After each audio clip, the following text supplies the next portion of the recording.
Setelah mengetahui kebusukannya Hani bahwa ternyata memang Aura itu bukan anak kandung dari Dian itu sendiri, otomatis membuat Dian merasa sangat sedih dan langsung meninggalkan Hani. Dan otomatis di situ nih guys ya, Hani itu langsung mengejar suaminya Dian karena dia sebenarnya sangat mencintainya. Namun apapun yang telah ia lakukan, dia belum menyadari semua kesalahan dia bahwa dia itu wanita yang jahat semacam itu. Dian yang sudah menyadari bahwa ternyata wanita yang selama ini ia cintai adalah seorang monster nih guys ya. Ternyata dia salah ya, mengira bahwa Hani itu bisa menjadi wanita yang baik. Ternyata dia itu sejahat itu. Makanya dia itu langsung memeluk istrinya, yaitu Tias. Karena dia sadar bahwa Tias adalah wanita yang baik dan memang seharusnya dia mempertahankan rumah tangganya, pernikahannya bersama dengan Tias, wanita yang baik dan menyayangi dia dan anaknya Aura semacam itu.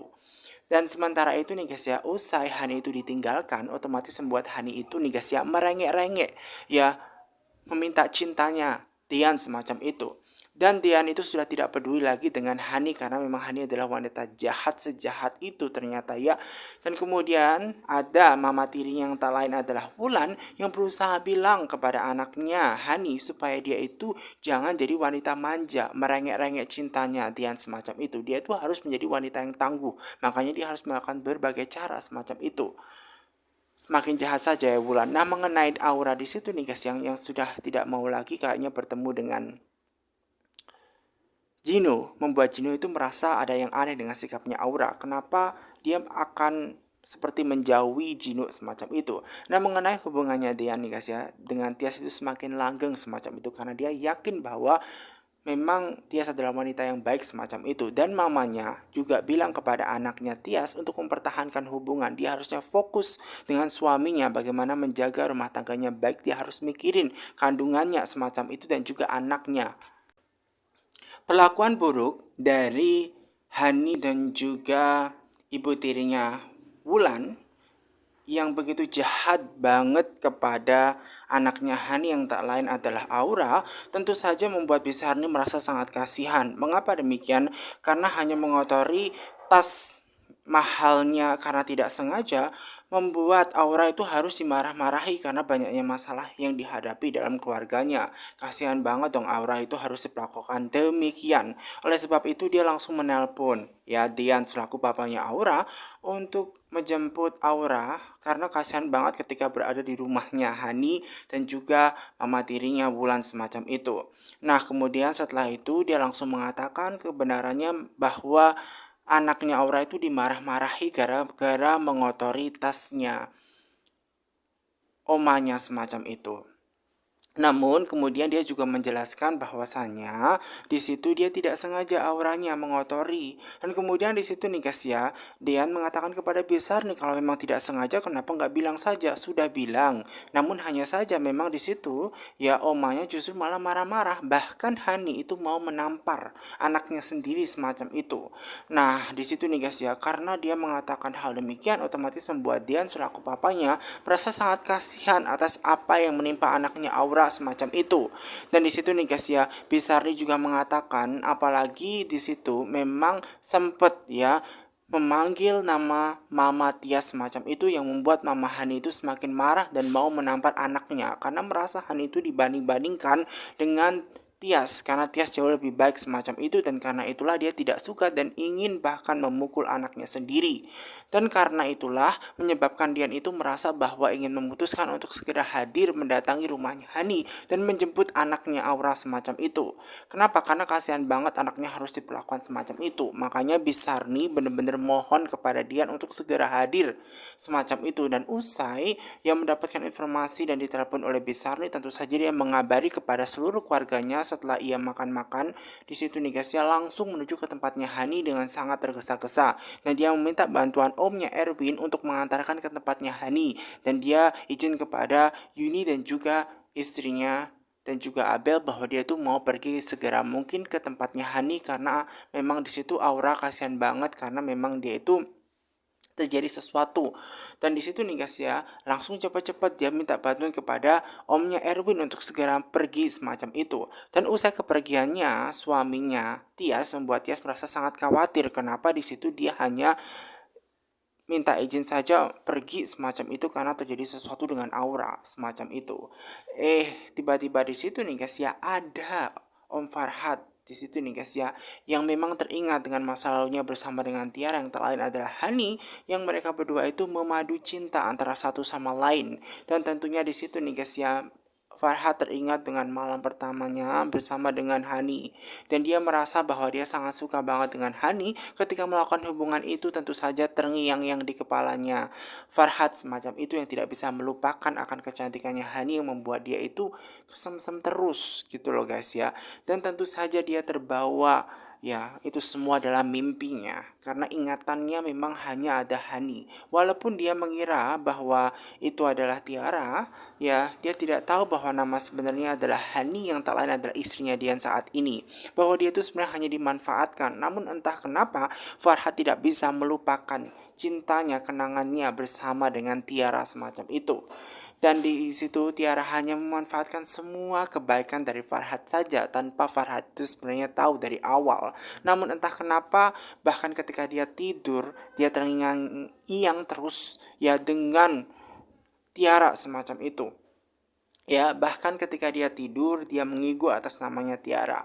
Dan tanpa dia sadari bahwa ternyata ketika istrinya itu, ya masuk, Dalina itu masuk, ya mendengar bahwa suaminya itu, Farhat itu justru malah mengigu nama Tiara. Padahal Tiara itu katanya adalah keponakan dia sendiri. Masa iya ngigu atas nama keponakannya sendiri dengan menyun-menyun seperti itu, kayak mau mencium Tiara semacam itu? Kayaknya ada sesuatu hal yang disembunyikan oleh suaminya sendiri, dan oleh sebab itu yang membuat Delina itu yakin bahwa suaminya itu main di belakang dia.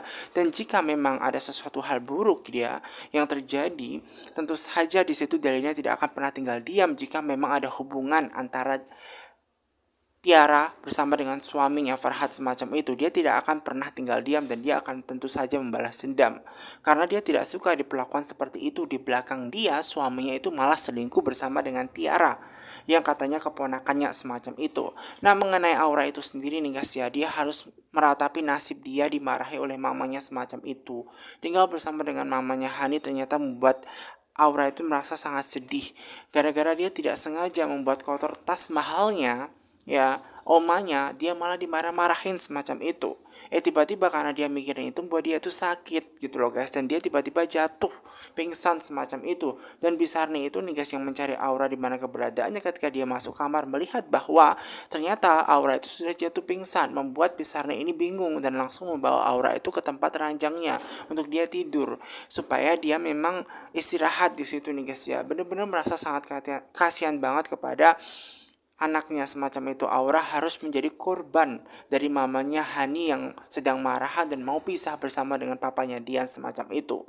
Bahkan karena tidak sengaja dia mengotori tas omanya, membuat dia itu harus dimarah-marahin juga karena memang di situ Wulan sedang marahan dengan suaminya si Kit semacam itu loh guys, sehingga membuat dia itu meluapkan semua masalahnya itu pada Aura yang tidak bersalah semacam itu loh guys. Makanya dia itu kasihan, apalagi di situ nih guys ya, Aura itu sampai ngigo minta maaf kepada mamanya semacam itu, ya karena dia tidak sengaja membuat kotor tasnya omanya semacam itu. Bahkan di saat dia ngigo saja dia sangat sakit, sangat sedih, sangat merasa tertekan semacam itu loh guys. Dan di situ Bisarni merasa melihat sendiri bahwa perlakuan mamanya sendiri tentu saja tidak baik kepada anaknya. Makanya dia merasa sangat kasihan banget semacam itu. Makanya di situ selaku seorang anak dia tidak pantas diperlakukan seperti itu. Hanya karena keluarganya punya banyak masalah dia harus jadi kambing hitam, atau memang dia harus disalahkan karena keluarganya lagi banyak masalah semacam itu. Jadi yang kena itu malah justru anaknya Aura. Kasihan banget semacam itu. Makanya di situ nih guys ya, Bisarnya tidak bisa berbuat apa selain menginformasikan penting untuk papanya Dian segera kemari semacam itu loh guys. Nah, mengenai Yuni itu sengaja tanya kepada Tias, apakah tadi Dian itu tidak mengatakan sesuatu kepada istrinya bahwa dia mau pergi karena Aura kenapa semacam itu. Tentu saja di situ Tias juga tidak tahu apa-apa mengenai Aura. Justru dia itu juga khawatir kalau terjadi sesuatu dengan Aura semacam itu. Makanya dia juga sangat khawatir banget. Makanya di situ nih guys ya, Tias ini merasa bahwa dia segera pengen menemui Aura juga gitu loh. Namun di situ tentu saja selaku mamanya Yuni tidak akan pernah mengizinkan anaknya semacam itu pergi malam-malam sendirian semacam itu. Namun kemudian di situ nih guys ya, dengan kondisi dia yang hamil juga tidak memungkinkan dia pergi begitu saja. Namun di situ nih guys ya, karena dia sangat khawatir dengan anaknya Aura semacam itu, membuat dia itu merasa sangat khawatir betul terjadi sesuatu dengan Aura. Apalagi di situ Mas Dian tidak memberikan informasi apa-apa mengenai Aura, bagaimana keadaannya seperti apa, dan dia minta izin kepada mamanya untuk pergi menemui ya Aura juga ke rumahnya Hani semacam itu. Tentu saja tetap tidak diperbolehkan, dia minta ditemani Abel, namun di situ sama saja Abel sama-sama wanita, yang artinya ketika sudah malam hari bagi seorang wanita yang keluyuran itu tidak baik. Makanya di situ lebih baik dengan kondisi dia yang hamil, dia stay di sini saja. Abel juga bilang bahwa lebih baik stay di sini saja. Dan kemudian di situ Abel berusaha untuk menelpon Bisarni untuk mengetahui kondisi yang sebenarnya. Mungkin dengan menelpon Bisarni maka dia bisa mendapatkan informasi apa yang dibutuhkan. Namun ternyata setelah ditelepon ternyata nomornya nggak aktif. Apa mungkin karena Bisarni sudah tidur semacam itu ya. Dan itulah yang membuat ya Tias merasa sangat cemas. Namun apapun yang terjadi Tias harus stay di rumah sambil menunggu suaminya datang semacam itu. Jangan sampai dia ke sana karena terjadi sesuatu dengan Tias juga tidak baik semacam itu. Nah, di situ nih guys ya, ada Pak Satpamnya Delina nih guys, yang tiba-tiba memang dia itu mau minum di dapur. Tiba-tiba dia merasa sangat ketakutan karena merasa melihat hantu semacam itu. Dan kemudian Delina berusaha untuk mengatakan bahwa dia adalah Delina semacam itu, bahwa dia majikan dia semacam itu. Setelah dilihat dan dibukakan sarung ternyata benar itu Delina. Dan di situ nih guys yang membuat dia merasa sangat bingung kenapa di situ Madam Delina itu tiba-tiba malam hari itu di dapur. Memang Delina sengaja mengungkapkan kepada Sapam ya anak buah dia bahwanya ada suatu misi yang harus dia lakukan, di mana misi ini bertujuan untuk menyelidiki suaminya, gerak-gerik suaminya. Dia meminta bantuan kepada satpamnya ya yang bekerja di rumah dia untuk memata-matai suaminya. Mulai sekarang dia jadi detektif, menyelidiki semua apa yang dilakukan oleh suaminya, gerak-gerik suaminya itu harus diperhatikan semacam itu. Dia tanya kepada Madam Delina untuk apa melakukan itu semua. Itu bukan urusan dia, yang pasti dia harus melakukan itu semua.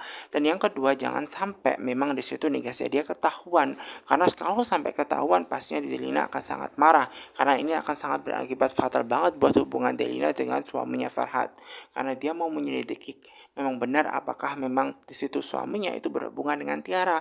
Dan oleh karena itulah semuanya harus diselidiki, makanya dia minta bantuan kepada sopirnya semacam itu nih guys untuk menyelidiki semuanya semacam itu. Dan di situ nih guys ya tetap di situ dia bingung nih guys, ngapain di situ Madam Delina menyuruh dia untuk melakukan mata-matain suami dia sendiri, karena dia juga takut ketahuan oleh Pak Farhan semacam itu. Jika Pak Farhan itu tahu bahwa memang orang yang kerja di tempat dia itu menyelidiki dia, pastinya akan dimarahi semacam itu. Karena memang Tias itu lagi menunggu informasi ini guys ya dari suaminya Dean, makanya dia keluar nih guys ya. Dan ketika dia keluar nih guys ya berada di teras, nah kemudian ada Abel, dimana Abel itu sengaja mendatangi Tias ya, karena memang dia tahu bahwa kondisi Tias saat ini tidak baik-baik saja, sedang menunggu suaminya mengenai kondisi anaknya Dean Aura itu baik-baik saja atau tidak. Dan di situ karena kondisinya dia hamil, makanya Abel itu tahu bahwa lebih baik saat ini kondisinya bagi Tias itu lebih baik di dalam saja, menunggu di dalam saja, tidur saja. Nanti kalau misalkan suaminya datang, dia akan berikan informasi gitu loh.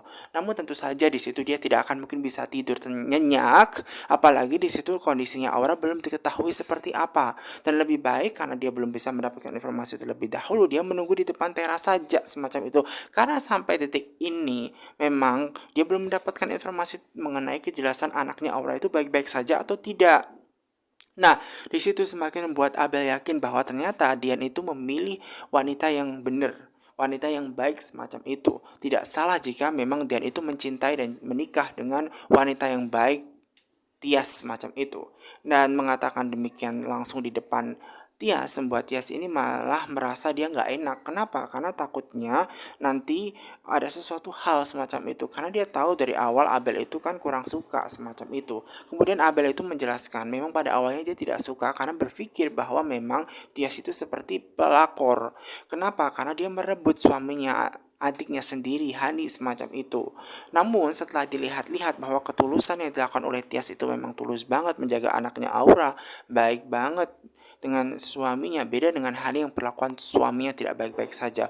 Hubungannya dengan suaminya sejak awal tidak baik-baik saja. Karena apa? Memang Hani tidak memperlakukan suaminya dengan baik semacam itu. Dia hanya mau melakukan sesuai dengan keinginan Hani sendiri, tidak pernah peduli dengan suaminya, Tian. Dan itulah yang membuat Abel sekarang yakin bahwa memang Tias adalah orang yang baik, dan yakin betul bahwa memang hubungan mereka itu pasti akan langgeng karena keduanya saling mencintai satu sama lain dan tidak ada keegoisan antara satu sama lain semacam itu. Makanya di situ Nicasia Abel yakin dan percaya bahwa memang Tias adalah orang yang baik. Dan memang di situ sebelumnya, ya, setelah dilihat-lihat, memang pada awalnya, ya, Dian memiliki istri Hani, di mana Hani itu memang orang yang bukan baik-baik, kerjaannya adalah mabuk-mabukan, tidak memperlakukan suaminya dengan baik semacam itu, dan itu bukanlah tindakan yang baik semacam itu. Ya, padahal dia selama ini baik dan tulus menyayangi Hani. Namun Hani itu tidak merasa bahwa dia dicintai oleh suaminya dan keluarganya. Dia malah melakukan hal yang jahat semacam itu. Dan Hani itu sebenarnya tidak pantas dicintai semacam itu oleh kakaknya Tias dan juga suaminya Dian semacam itu. Dan disitulah memang Tias juga meyakini dan melihat sendiri memang kebenarannya bahwa Dian itu tidak diperlakukan baik oleh istrinya Hani, adik dia sendiri semacam itu. Makanya di situ Nicasia dengan sadar betul dia menyadari bahwa Dian itu dengan Tias adalah orang yang tepat semacam itu, dan Tias juga menyadarinya. Dan kemudian sementara itu Nicasia ada Dian yang sengaja menggedor-gedor pintunya semacam itu, memanggil nama Hani semacam itu. Walaupun di situ Om Erwin juga bingung kenapa dia tiba-tiba ke tempatnya Hani dengan malam-malam pula. Emang ada apa sih yang membuat dia itu harus tiba di rumahnya Hani? Dan Hani itu merasa sangat senang ketika bukakan pintu ada suaminya Dian. Makanya dia berusaha untuk memeluk Dian karena di depan dia ada Dian, dan karena dia mungkin sudah sadar kembali ke Hani. Padahal itu bukan alasan dia pengen menemui dia, melainkan di sini dia mau menemui anaknya Aura. Makanya di situ dia dengan mengatakan bahwa dia ingin menemui Aura dan dia tidak pengen tuh lagi dipeluk-peluk lagi oleh Hani karena Hani bukanlah orang yang baik. Nah, kemudian karena mencari Aura, dia kebingungan tuh Haninya. Kenapa ya dia mencari Aura? Ada sesuatu kah yang membuat dia itu mencari Aura? Nah, dia berpikir bahwa ada orang yang melaporkan ini. Ini pasti ulahnya besar nih, yang melaporkan hal-hal yang tidak-tidak. Pasti dia melaporkan semacam itu bahwa dia telah memarahi anaknya Aura. Kemudian dia laporkan kepada Dian semacam itu. Dan di situ nih guys ya, dia berusaha untuk meyakinkan suaminya bahwa dia tidak melakukan hal yang jahat kepada anaknya. Hanya Bisarni itu berlebihan saja. Masa iya dia percaya dengan Bisarni? Nah, kemudian di situ nih guys ya, Dian percaya dengan apa yang dilakukan oleh Bisarni karena Bisarni itu tidak mungkin jahat. Apalagi memang Bisarni itu tidak mungkin melakukan yang namanya adalah pemalsuan kematian seperti apa yang dilakukan oleh, ya, istrinya dia sendiri. Namun di situ tentu saja nih guys ya, dia tidak mau kelihatan bahwa dia itu berbohong dan melakukan tindak kejahatan. Makanya dia berpura-pura semacam itu mengatakan kepada suaminya Dian bahwa dia tidak melakukan tindak kejahatan seperti pemalsuan kematian dia sendiri semacam itu, karena dia bilang hanya dia amnesia saja pada waktu itu. Namun tentu saja di situ suaminya yang punya bukti tentu saja percaya apa yang ia percaya dan yakini dengan bukti-bukti yang dia miliki. Dan tentu saja di situ otomatis membuat Hani tidak akan bisa mengelak lagi atas kebenaran yang terjadi karena tentunya dia punya bukti hal tersebut. Dan tentu saja nih guys ya, omnya juga mengatakan bahwa Erwin itu tahu bahwa dia punya bukti, dan ketika itulah langsung membuat, ya, Hani itu terdiam. Bukti apa semacam itu yang dimiliki? Dalam hatinya berkata seperti itu. Dan di situ nih guys ya, mengenai bukti-bukti yang akan diungkapkan di persidangan nanti tentu saja membuat Hani ini ketar-ketir karena dia tidak akan pernah bisa menyanggah semua bukti-bukti itu, dan pastinya di situ Hani akan kelar hidup dia semacam itu karena terbongkar semua kejahatan yang ia lakukan, bahkan pemalsuan kematian dia sendiri. Sejahat itu Hani, dan Hani memang harus merasakan apa, dan memang Hani itu harus diceraikan karena ulah dia yang jahat sendiri kepada keluarganya, suaminya, bahkan anak dia sendiri semacam itu. Dan nantinya di pengadilan semua akan ketahuan semua kebusukan, kejahatan yang dilakukan Hani kepada keluarganya. Dan di situ nih guys ya, Hani bingung apa yang harus dia lakukan.